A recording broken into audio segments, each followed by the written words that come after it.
Hello ਦੋਸਤੋ, ਸਾਡੇ YouTube channel 'ਤੇ ਤੁਹਾਡਾ ਸਾਰਿਆਂ ਦਾ ਸਵਾਗਤ ਹੈ।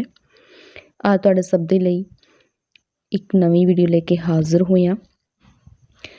ਤੁਸੀਂ ਜਾਣਦੇ ਹੀ ਹੋ ਕਿ ਪੰਜਾਬ ਦੇ ਵਿੱਚ ETT 994 ਦੀਆਂ ਜੋ ਵੈਕੈਂਸੀਆਂ ਆਈਆਂ ਹੋਈਆਂ TT ਕੇਡਰ ਦੇ ਵਿੱਚ ਜੋ ਹਿੰਦੀ ਵਿਸ਼ਾ ਹੈ 20 ਨੰਬਰ ਦਾ, ਉਸ ਦੇ ਲਈ ਵੀਡੀਓ ਲੈ ਕੇ ਆਉਂਦੇ ਹਾਂ। ਸੋ ਅੱਜ ਇਹ ਨਵੀਂ ਵੀਡੀਓ ਲੈ ਕੇ ਹਾਜ਼ਰ ਹੋਏ ਹਾਂ। ਪਿੱਛੇ ਟੌਪਿਕ ਸੀ ਵਿਕਾਰੀ ਸ਼ਬਦ, ਉਹਦਾ ਹਾਫ पोर्शन आज इस न्यू वीडियो दे विच लैके हाजिर हुए। सो वीडियो शुरू करते हैं। पीछे हमने किया विकारी शब्द, और विकारी शब्द के दो जो भाग थे, दो उसके भेद थे, संज्ञा और सर्वनाम, वो किए। और आज हम विशेषण और क्रिया करेंगे। ठीक है, अब विशेषण शुरू करते हैं। सबको पता है विशेषण क्या होता है, कितने भेद होते हैं, लेकिन कुछ ऐसी बातें होती हैं जो माइंड में बिठानी होती हैं। विशेषण जो शब्द संज्ञा या सर्वनाम की विशेषता बताते हैं, उन्हें हम क्या कहते हैं, विशेषण कहते हैं। अब बात आती है कि विशेष्य किसे कहते हैं। विशेषण शब्द जिसकी विशेषता बताता है उसे विशेष्य कहते हैं। अब विशेषणों की भी आगे विशेषता बताने वाले जो शब्द होते हैं उन्हें प्रविशेषण कहा जाता है। अब उदाहरण आपको दिखाई दे रही है स्क्रीन पे, जैसे राम बहुत तेज दौड़ता है। यहाँ पे राम क्या है, राम एक संज्ञा शब्द है और इसकी विशेषता कौन बता रहा है, तेज दौड़ना। मतलब तेज जो शब्द है वो इसकी विशेषता बता रहे हैं राम के दौड़ने की। तो जो यहाँ पे राम विशेष्य है, तेज शब्द विशेषण हो गया, और प्रविशेषण जो है वो बहुत है, क्योंकि आपको विशेषण, विशेष्य, प्रविशेषण तीनों में फ़र्क पता होना चाहिए। ठीक है, इसके बाद आती है इसके भेदों की बात। विशेषण के कितने भेद होते हैं, विशेषण के 4 भेद होते हैं। गुणवाचक विशेषण, संख्यावाचक विशेषण, परिमाणवाचक विशेषण और सार्वनामिक विशेषण। गुणवाचक विशेषण क्या होता है कि जिन शब्दों के द्वारा या जो विशेषण शब्द हमें संज्ञा या सर्वनाम के गुण, दोष, रूप, रंग, ठीक है, आकार, प्रकार बताते हैं, उन शब्दों को गुणवाचक विशेषण शब्द कहा जाता है। अब इसमें मैंने कुछ पॉइंट्स लिए हैं, आप उनको देखिएगा। जैसे भाव, भाव मतलब किसी के हाव भाव के बारे में बताना, किसी को देखकर जो हम उसके बारे में बोलते हैं। जैसे किसी बहादुर इंसान को देखा शूरवीर बोल दिया, ठीक है, कायर बोल दिया किसी को देखकर, बलवान बोल दिया, दयालु, निर्दयी, मतलब ऐसे हम किसी को देखकर जो उसके हाव भाव के बारे में बोलते हैं वो इसमें रख सकते हैं हम। गुण में आ सकता है वो, उसके दोष में आ सकता है। फिर है काल, काल मतलब टाइम, ठीक है, अगला, पिछला, पुराना, नया, जो भी होता है, ये भी क्या बताता है, किसी के गुण के बारे में, ये भी हमें किसी के गुण के बारे में बताता है। इसके बाद स्थान, स्थान जैसे ग्रामीण, शहरी, मैदानी, पहाड़ी, ठीक है, पंजाबी, हरियाणवी, तो ये सारे क्या हैं, स्थान से संबंधित शब्द हैं जो गुणवाचक विशेषण के अंतर्गत आते हैं। फिर आकार, आकार जैसे टेढ़ा, मेढ़ा, सुंदर, भद्दा, लंबा, ऊंचा, नीचा, ठीक है, लंबा, चौड़ा, ये सब क्या है, वस्तु के आकार के बारे में या किसी व्यक्ति के कह सकते आकार के बारे में हमें बताते हैं। समय, समय के अकॉर्डिंग भी शब्द हैं वो विशेषण के अंतर्गत आते हैं। जैसे प्रातःकालीन, मासिक, त्रैमासिक, साप्ताहिक, दैनिक, तो ये भी क्या है, ऐसे शब्द गुणवाचक विशेषण के अंतर्गत आते हैं। तो ऐसे दशा, किसी की हालत देखकर, स्वस्थ, अस्वस्थ, रोग, निरोग, दुबला, पतला, कमजोर, ठीक है, ये शब्द क्या है, गुणवाचक विशेषण के अंतर्गत आने वाले शब्द हैं। रंग, रंग तो सबको पता है, रूप रंग कहते हैं हम, लाल, हरा, पीला, नीला, काला, सफ़ेद, ठीक है, बैंगनी, नारंगी इत्यादि, तो कोई भी रंग है तो वो गुणवाचक विशेषण के अंतर्गत आता है। इसके बाद है संख्यावाचक विशेषण। दूसरा भेद विशेषण का संख्यावाचक विशेषण। तो संख्यावाचक मतलब जो विशेषण शब्द हमें संख्या की संख्या के बारे में बताते हैं, संख्या का बोध कराते हैं, तो उन्हें हम संख्यावाचक विशेषण कहते हैं।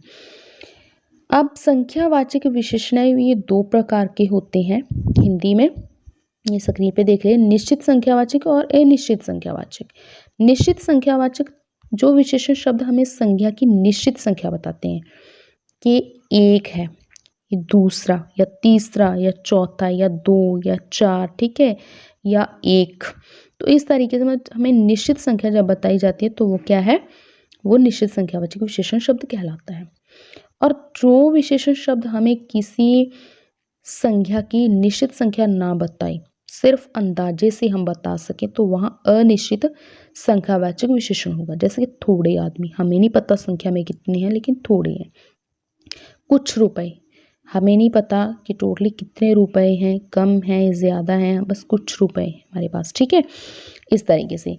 तो परिमाणवाचक विशेषण, परिमाणवाचक विशेषण होते हैं नापतोल से संबंधित, कि जो विशेषण शब्द हमें संख्या की मात्रा के बारे में बताते हैं, उसके नाप के बारे में, उसके तोल के बारे में बताते हैं, वो परिमाणवाचक विशेषण के अंतर्गत आने वाले शब्द होते हैं।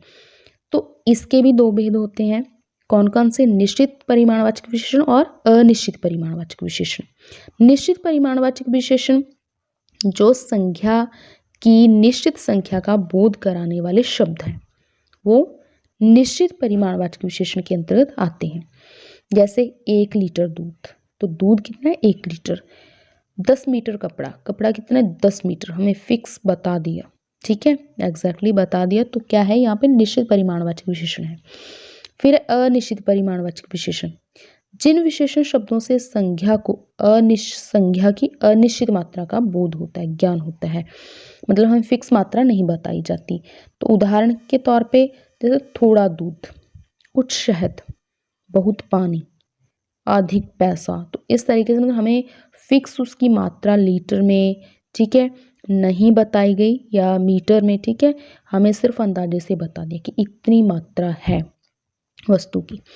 चौथा भेद है सार्वनामिक विशेषण। तो सार्वनामिक विशेषण ऐसे सर्वनाम शब्द, यहाँ पे सर्वनाम जो शब्द है वो विशेषण बन जाएगा। ऐसे सर्वनाम शब्द संज्ञा के लिए क्या करते हैं? विशेषण का काम करते हैं, मतलब संज्ञा के आगे इनका प्रयोग किया जाता है और संज्ञा के आगे लगकर ये सर्वनाम शब्द विशेषण का काम करते हैं। तो वही विशेषण जो सर्वनाम शब्द हैं, वही सर्वनाम शब्द सार्वनामिक विशेषण कहलाते हैं। इसका एक और नाम है संकेतवाचक विशेषण, वो भी नोट कर लीजिएगा। तो इसमें क्या कौन से शब्द आते हैं? जैसे यह, वह, जी, कौन, क्या, कोई, ऐसा, ठीक है, ये कैसा, तो ये सारे सार्वनामिक विशेषण के अंतर्गत आने वाले शब्द हैं, क्योंकि जितने भी सर्वनाम शब्द हैं वो सारे सार्वनामिक विशेषण के अंतर्गत आएंगे जब वो अपने संज्ञा शब्द के आगे लगेंगे और उसकी तरफ इशारा करेंगे तब। जैसे वह लड़का बदमाश है, तो किसी लड़के की तरफ इशारा करके वक्ता है जो बोल रहा है वो कहते हैं वह लड़का बदमाश है। यहाँ पे लड़का संज्ञा शब्द है और इसके आगे लगने वाला वह शब्द सर्वनाम है, तो ये सर्वनाम यहाँ पे सार्वनामिक विशेषण का काम कर रहा है। ऐसे इस प्रेक्षार्थी ने नकल की है, तो प्रेक्षार्थी संज्ञा शब्द हो गया, जातिवाचक संज्ञा, और इस शब्द है ये संकेत कर रहा है प्रेक्षार्थी की तरफ, तो यहाँ पे इस शब्द क्या है? सार्वनामिक विशेषण का काम कर रहा है। इसके बाद हमारा अगला आता है क्रिया शब्द। तो क्रिया शब्द क्या होते हैं? जिन शब्दों से किसी कार्य के होने का या फिर करने का हमें पता चले वो शब्द क्रिया शब्द कहलाते हैं। जैसे पढ़ना, खाना, पीना, लिखना, बोलना, हंसना, ठीक है, तो ऐसे शब्द क्या हैं? क्रिया शब्द कहलाते हैं। अब हिंदी में जो क्रिया रूप है वो लिंग, वचन, पुरुष के अनुसार बदलती है।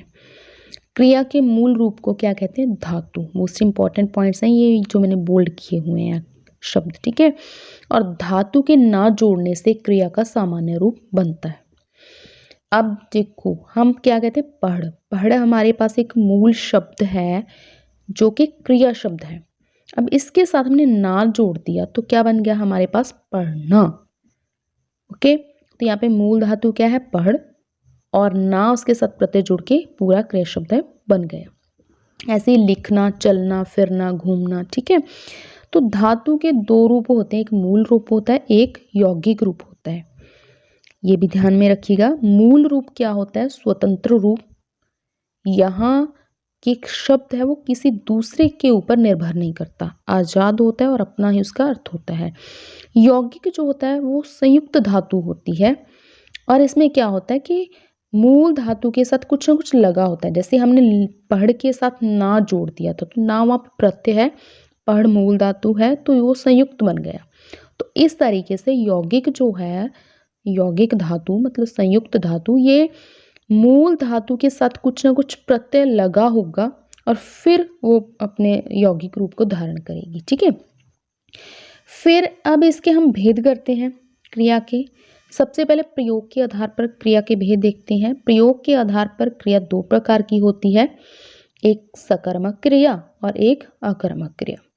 सकर्मक क्रिया जो है इसमें क्या होता है, स का मतलब सहित होता है। यहाँ पे अगर इसको तोड़ ले हम तो कर्म का मतलब कर्म, मतलब जो क्रिया कर्म सहित होती है, जिसमें कर्म होता है। अब इसकी परिभाषा देखते हैं कि जिन क्रियाओं के कार्य का जो फल है वो कर्ता को छोड़कर कर्म पर पड़ता है, मतलब क्रिया का जो फल है उसका संबंध सीधा कर्म के साथ होता है, कर्ता के साथ नहीं होता। जैसे अध्यापक ने लड़के को पीटा, तो यहाँ पे पिटाई किसकी हुई, लड़के की। क्रिया का संबंध डायरेक्ट किससे है, कर्म से।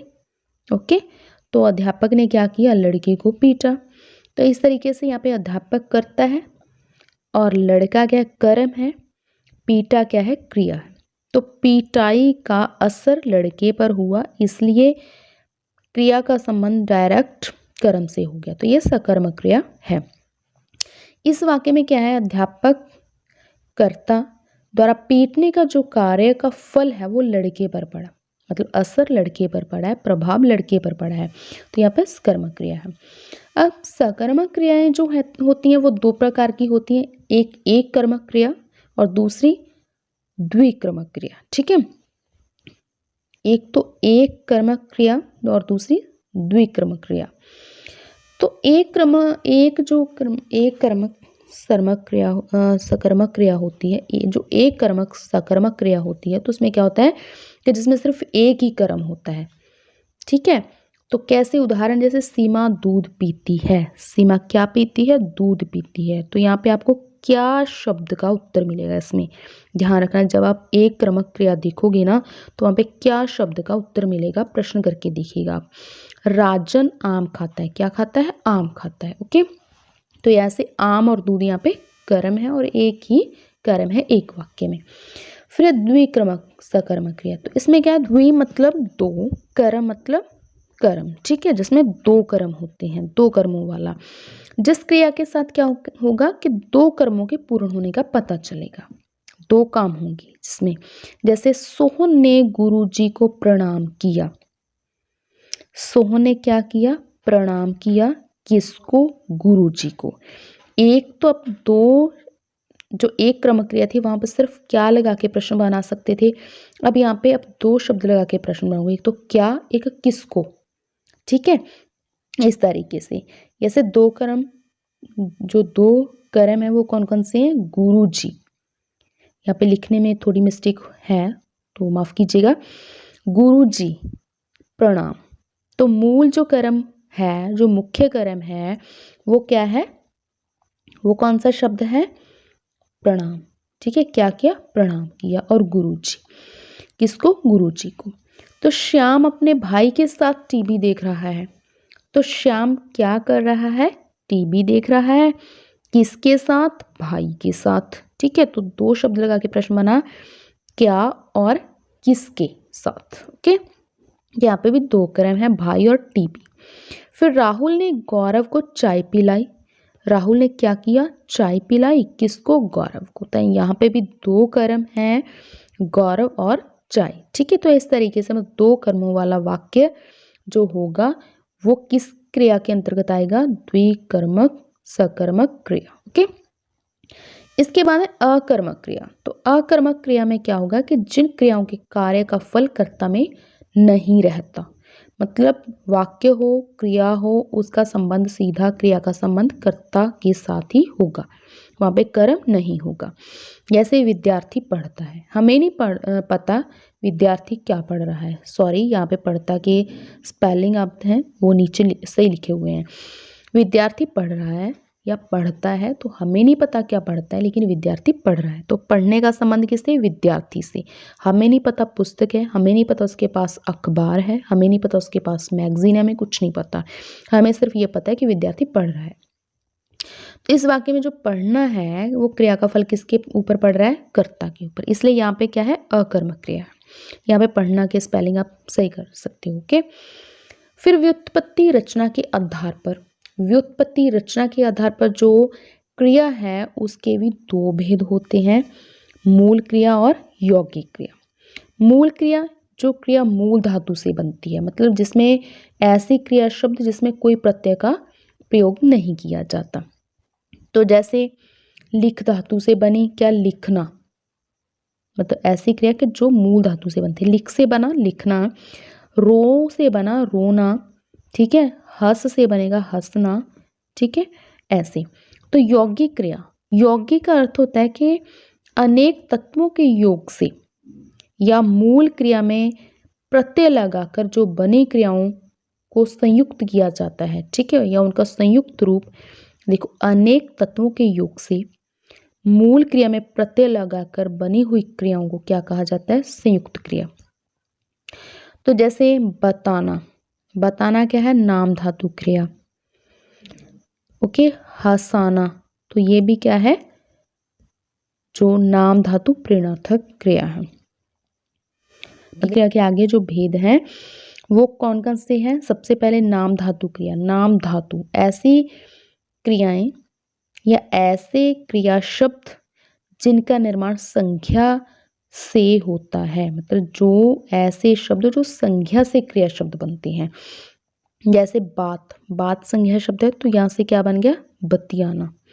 हाथ से हथियाना, दुख से दुखाना, लाज से लज्जाना।